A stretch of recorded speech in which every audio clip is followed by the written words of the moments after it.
Сәлеметсіздер ме? Менің каналыма қош келдіңіздер. Берген ақпаратым сіздерге ұнап жатса, қоңыраушаны басып тіркеле отырыңыздар. Бүгін реніш туралы толығырақ тоқтала кететін боламын. Реніш деген не? Кеудеде ащы күйік тұрғандай, біреу келіп жүрегіңе қанжар тығып алғандай, өкініш пен ашу, өкпе реніш жиналып қалады. Кекету, мұқату жазылмас жара салады. Оған жауап беру, сол сәтте шешім қабылдап, дереу тәкаппар қалыпқа енесіз. Бетіңіз сазарып қалады. Бітті, інжу өз қабыршағында жабылып қалды. Тек қорғанысқа көшеді. Реніш, сізді жақсы көрмейтін жандарға жауап. Мені сыйламайды, бағаламайды, сүймейді деген ойға жауап. Мен ол үшін ешкім емеспін. Ренішке ешбір фактының қажеті жоқ. Сүймейді екен ғой деген күдік жеткілікті. Реніш арғы жағада біреу міндетті түрде кінәлі болса екен дейді. Сол кінәсі үшін өзін айыпты сезінсе дейді. Мен ренжісем, ол кінәлі. Екінші адам мүлде кінәлі болмаса да, ренжіген адам оған бар айыпты тағады. Сондықтан айыпты адам өзін шынында кінәлі сезіне бастайды. Адам табиғаты солай жаратылған. Бір кездері реніш қыздарға жігіттерін басқаруға ыңғайлы құрал еді. Олардың шын сүйетіндігін дәлелдеуді талап ететін. Жігіт үшін өзінің несімен бағалы екенін тиянақтаудың міндеттейтін бұртиған еріндерге қарап, жігітті ойлануы тиіс болатын, қай жерде жаза басқанын анықтап, дереу кешірім сұрап, гүл сыйлап, сыйлық жасап әуреге түсетін. Әйелдің тәкаппарлығы деген ұғым ұсақ түйек дүниенің бәрін өзіне себеп қылатын. Себеп айтарлықтай болса, өзін сыйлайтын әйел мәңгілікке ренжеп, сол ренішпен өмір сүруі тиіс еді. Үнемі ренжи беретін, ерке, тым талапшыл әйелдер үшін осы қалыпты мінез құлық болып келеді. Айтпақшы, еркектерде де тәкаппар әрі кекшіл болуға қарсы емес. Олардың күш көрсетуге, ашуын әйелден алу өнері бар. Сондықтан еркекті ренжіткенде, намысына тигенде есте болсын, есе дұрыс, еркек мұны жай қалдырмайды. Сонымен реніш деген не болды? Бұл махаббатқа деген жауап. Ренжіген адам жақындарына, маған бұлай жасама, мен өзімді сүйікті сезінбей қалдым, деп белгі береді. Біреу мені жақсы көрмеуі, бағаламауы, мені қадірлемеуі мүмкін деген ойдан адам ренішке тұншығады. Біреу менің бағалы екендігіме күмән туғызды деген жан айқайы. Қалайша бұлай? Ренішке тереңірек үңілсеңіз, жұрттың бәрі тастап кеткен, қауқарсыз, ешкім жақсы көрмейтін баланың жан жарасын сезінесіз. Шулы көшедегі жаңа жыл мерекесі қарсаңында өз баласына асыққан, сәнді киінген жұрттың аяқ астында кішкентай қыздың жалғыз қалуы, тас қабырғаға арқасын сүйеп, қардың үстінде отыр, қолында сіріңке, тек қана Құдай оның жалғыздығына куә. Қыз оның құшағына асығады. Психика тілінде осынау жалғыздық, жұрттың бәрі тастап кеткен, ешкім жақсы көрмейтін жағдайдан шығудың жалғыз жолы өлім делінеді. Тікелей немесе шартты түрде қатып қалу, мұз боп қалу, естен адасу, жанның сезімталдығынан айырылу. Осы сәттен бастап мені ешкім жылата алмайды. Мен ештеңе сезінбейтін боламын. Сенің жақсы көрмеуің мені қинай алмайды. Ренжіген адам жүрегінің түкпірінде тастанды баланың жалғыздығын, қайғысын, бақытсыздығын өткереді. Біреу келіп оның босап қалған құмырасын өзінің махаббатымен толтыратындай күтеді.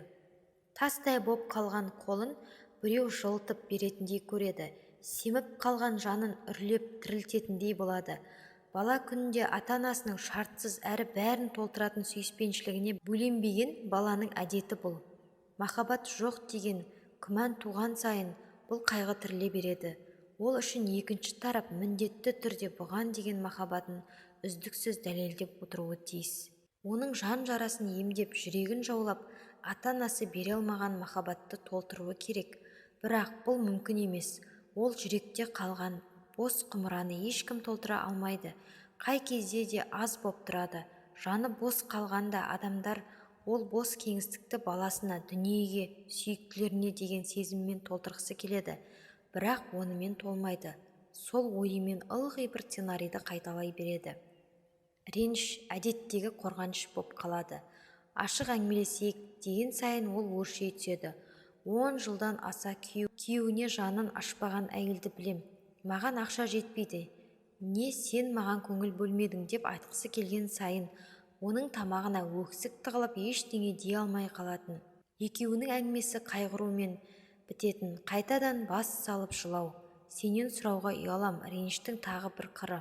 Реніш махаббатты сұрай алмайтын адамның қылығы. Барлық адам махаббатқа мұқтаж. Өзінің мұқтаждығын, әлсіздігін, махаббатқа, қамқорлыққа деген мәжбүрлігін мойындау. Оны сұрау өте қиын, өйткені әлсіз болуға көп адамның құқы жоқ. Әлсіз әрі мұқтаж болу бар адамға тән емес. Кей отбасы баланы тәрбиелегенде оның әлсіз болуға құқығы тек дертке шалдығумен ғана ақталатындай қатал болады. Сондықтан кей адам бейсаналы түрде өзіне назарын аударту үшін, дем алу үшін, қамқорлық сұрау үшін осындай қулықты қолданады. Біздің мәдениетіміз ғасырлар бойы әлсіз болуға болмайды деп үйретті. Ертегі мен аңыздарда да өздігінен бас тарту мен қаһармандықты жырлады. Кішкентай баланы анасы жалғыз қалдырып кетіп қалады. Бала ұзақ жылап, шаршап, ұйықтап қалады. Жоқ, ол тынышталмады. Оның жанының бір бөлшегі семіп қалды. Оның бейсанасында анасы тастап кетті, ешқашан қайтып келмейді деген ой бекиді. Осы тастанды баланың қайғысы әсіресе бала күнінде көп рет қайталанған болса, ересек кезде махаббаттан айырылу қаупіне, жан ауырды әрекет етуіне себепші болады. Бала үшін ол және оның қалауы ғана бар. Ол анасы маңызды шаруамен сыртқа шығып кеткенін білмейді, түсіне алмайды. Бала үшін тек қана ол және махаббатқа мұқтаждығы ғана бар. Оған керек кезде махаббат берілмей қалса, жүрегі жаралана береді. Ересек адамдар көп жыл өткен соң өзін осы бала секілді ұстайды. Олар үшін махаббатқа деген зәрулігі және махаббаты сыйлайтын қайғы ғана бар. Екінші тараптың өз қалауы барын ескермейді. Қарсы тарап мұның қалауын бермесе, қамқорлық танытпаса, жанын қайғы бұлты торлайды, шындап ренжиді. Ауыр қайғы жүректі тіліп түседі, тынысы тарылады. Жүрегі жырым-жырым адамға өзгенің қалауын ескеру, өзінің сезімін білдіру өте қиын. Ол бүкіл әлем оның анасы сияқты не керегін айтпай-ақ алдына келтірер деп дәмеленеді. Ең жақын адам олай етпесе, ескі қайғысы, ескі жараның тыртығы қайтадан ашылып кетеді. Ренжіген бала күйінде қалатын адам өзін ғана ойлайды. Ол өзінің бала күнгі жан жарасына сүңгиді. Басқа адам ол басқа. Оның өз ойы, сезімі, өзі жайлы, өмірі жайлы пікірі бөлек. Келешекке жоспары, қалауы басқа. Оның өмірлік мақсаты сізді бақытты ету емес. Ол да өздігінше өмір сүреді, өмірден өзін іздейді. Сіз сүйген жігіт ешқашан сіздің әкеңізге айналып кете алмайды. Әке сезіндіре алатын терең махаббатты ешбір шартсыз сүйіспеншілікті көрсете алмайды. Оны кішкентай қызына тек әкесі ғана береді. Әрине, жолы болғандардың әкелері қызының жүрегіндегі сезім құмарасын толтырып бере алады. Әйел ерін бәрібір анасы секілді сүймейді. Егер ол махаббаттағына бүкіл өмірін қойып, тек сіз үшін өмір сүрер болса, ол махаббаттың аты психологиялық тәуелділік. Жаныңның жарасын өзге адаммен толтырам деу бақытсыз адамдардың арманы. Ондай жараны махаббатпен, адалдықпен, сүйіспеншілікпен, өмірлік мақсатпен түсіну сынды шартсыз құндылықтармен ғана толтыруға болады. Сонда теңгерім қалыпқа түседі. Махаббатқа деген ашкөздікті ауыздықтау өз қолыңда. Әсіресе екінші адамның өз өмірі бар, өз хикаясы болатынын біліп тұрып, өз сұранысы мен тілегі мүмкіндігі болатынын ескеру керек. Ол адам саған керекті махаббатты толық бере алмауы, не бергісі келмеуі мүмкін дегенді ескеру шарт. Оның шешімі маңызды. Ауыр шешімін біле тұра ренжімей қалу тіптен қиын. Тіпті болмашыға ренжи беру, қит еткен сайын басыңды құмға тығып, ештеңеге мән бермеу оңай әрине. Бұл жүрегі жырым-жырым бақытсыз жандардың жылдар бойы қайталай беретін қайғыдан қорғану амалы ғана. Құмнан басыңды шығарып, айналаңа өзің туралы айт, өзіңнің қайғыңды білдір, қалауың мен тілегіңді жеткіз. Басқа адамдардың да менін ескере біл. Осының бәрі шындап келгенде азапты еңбек. Көңіл күйіңді жасырмай турасын айт. қайғыңды мойында. Сонда өзгенің қайғысын көру оңайырақ бола түседі. Оның да сол қайғыға құқы барын сезінесің. Өкпешіл адам өмірді сүймейді. Өмір болған соң түрлі жайттарға тап болып, түрлі адамдармен қарым-қатынасқа түсесің. Бірі сіздің мінезіңізбен сай келіп жатса, ал енді бірі қарама-қарсы мінезді болып келеді. Өзіңмен өзің өзіңше дұрыс өмір сүріп жүрмін дегенмен, біреуге жағасың, біреуге жақпайсың. Осындай қарым-қатынаста адамдар арасында өкпе, реніш деген нәрсе жүреді. Үлкен өкпе, реніштің ашуы қатты болса, кекке ұласып кетеді, ал енді кейбірі ұмытылып та қалады. Әйткенмен біреуге ренжу және өкпелеуден екі жаққа да пайда жоқ. Тек арада түсініксіз сезімдер мен жек көрушілік қана қалып қояды. Сонымен, мен бүгін реніштің зияны жайлы айтып өтпекпін. Біреуге ренжіген адамның өмірге де өкпесі көп болады. Мұндай адамдардың санасында өмірге деген махаббат болмайды. Болған күнде де ол көнере бастайды. Өйткені әлдекімге өкпелеген адам өзге де адамдардан, немесе сол типтес адамдардан күдерін үзе бастайды. Сол арқылы өмірді де жек көре түседі. Адамдарға көп ренжитін жандардың достық құруда жолы бола бермейді. Дос табудың сәті түсіп тұрғанымен, бұл қарым-қатынасты әрі қарай алып кете алмайды. Өйткені титімдей нәрседен таудай реніш жасап алатын адамдар жаңа достан да кірбің тауып алатыны рас. Өкпешілдердің шын достықта жолы болмайтын, сондықтан болмашыға ренжи салатын адамдар бара-бара өз құнын да жоғалта бастайды. Қайта-қайта кешірім сұраудан да шаршайтындар бар. Кез келген нәрсеге өкпелей беретін адамдар көпке ұнай бермейді. Құр реніш жүйке мен жүрекке ауыр салмақ. Адам ренжігенде ойланады, жүрекке алады және жүйкеге көп салмақ салады. Бір ғана реніш үшін адам іштей шаршай бастайды. Өкпелеуге тұрмайтын нәрсені көңілге алып, жүрегін ауыртатындардың өмірі өзгелерден күрделі болып келеді. Өкпе мен ренішке құмар адамдардың шекарасына адам жақындауы қауіпті. Не нәрсе ұзақ сақталса, не ашиды, сасиды, не іриді, болмаса шіриді. Реніште дәл сондай. Одан ертерек құтылыңыз. Ренжімейтін адам жоқ шығар.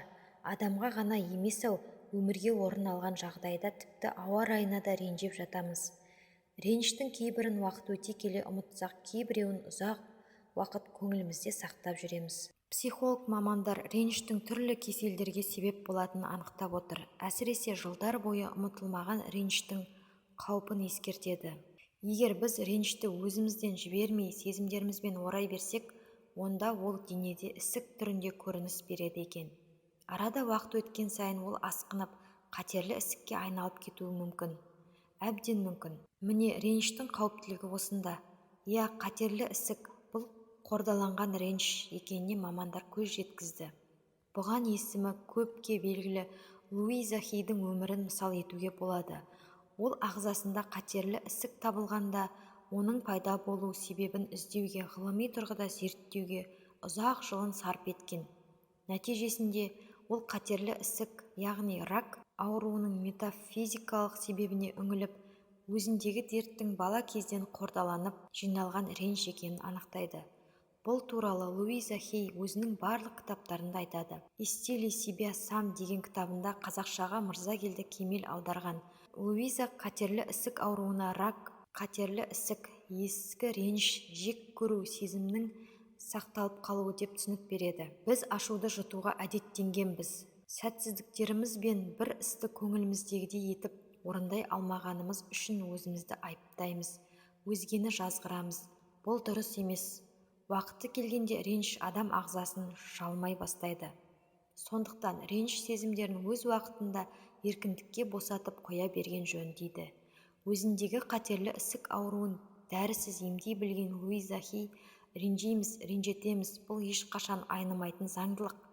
Бірақ ренжу, өкпелеу тек сол адамның өзіне ғана зиянды.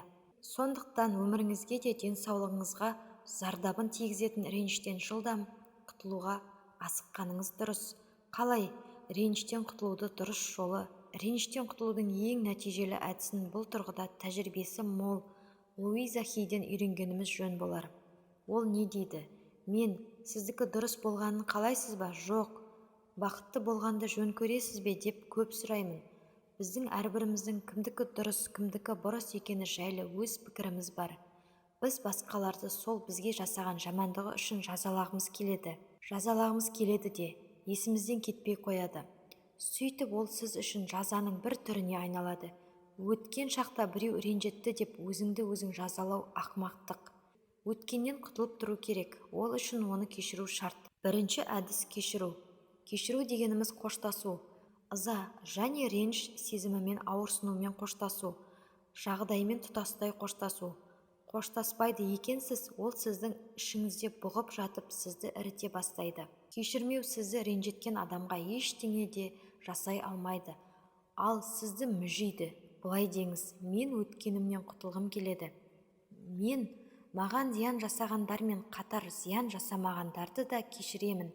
Реніштерді ұмыту үшін, одан уақытылы құтылып отыру үшін күнде-түнде ұйқыға жатарда мені ренжіткен және мен ренжітіп алған адамдардың бәрінен кешірім сұраймын. Мен оларды кешірдім деп 3 рет дауыстап қайталаңыз. Осыны күнделікті тіс жуатыныңыз секілді күн тәртібіне енгізіңіз. Құранда кешірім сұрау туралы айтылатын аят көп. Дін қызметкерлері де жолың болмай жатса, жұмысың алға баспай жатса, балалы бола алмай жүрсең, Алладан күнәларымды кешіре гөр деп кешірім сұра дейді. Тіпті қылмыс жасап, үстінен арыз жазылып, сот алдынан бірақ шыққан адамның тағдыры үшін жәбірленушінің кешірім беруі үлкен рөл ойнайды. Сондай-ақ сот процесі кезінде жәбірленушіден кешірім сұраймын, жасаған ісім үшін қатты өкінемін, енді қайталамаймын деген бір ауыз сөзі сотталушының жазасын жеңілдетеді. Міне кешірім сұраудың адам өміріндегі пайдасы. Осындай реніштен құтылу үшін де кешірім сұрау, кешіру өміріңізді қиындықтардан, ағзаңызды аурудан азат етеді. Екінші әдіс – ренжіткен адамға жақсылық тілеу. Ренжіткен адамды кешіру, немесе ренжіткен досыңыздан кешірім сұрау.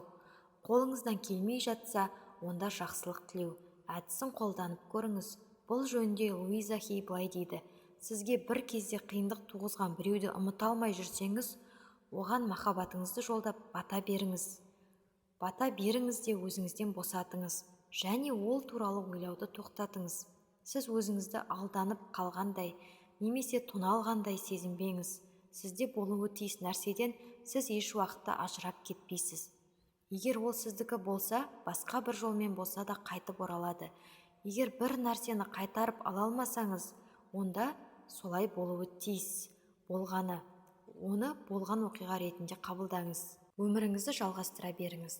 Ренжіткен адамға күнде жақсылық тілеңіз. Егер ол үйсіз болса, оған баспаналы болуды тілеңіз. Отбасы құра алмай жүрсе, жақсы жар тілеп бата қылыңыз. Жақсы тілек тілеу арқылы көңіліңіздегі жиналған реніш мұзы біртіндеп еріп жоғалады. Расында кейде медицинаның дәрмені жетпеген дерт ұзақ уақыт ұмыта алмай жүрген реніштен құтылғанда өздігінен жазылады. Бұған көптеген мысал мен дәлел келтіруге болады. Тіпті десеңіз, артық салмақ та өкпе реніштің көрінісі екен. Бала кезден жиналған реніштерді Луиза Хейдің 2 әдісі бойынша жойыңызшы. Диетасыз-ақ салмағыңыздың кемігеніне куә боласыз. Айтыңызшы, оқырман, сізді қандай дерт мазалайды? Дертіңізден құтылғыңыз келе ме? Онда ренішіңізді жойыңыз.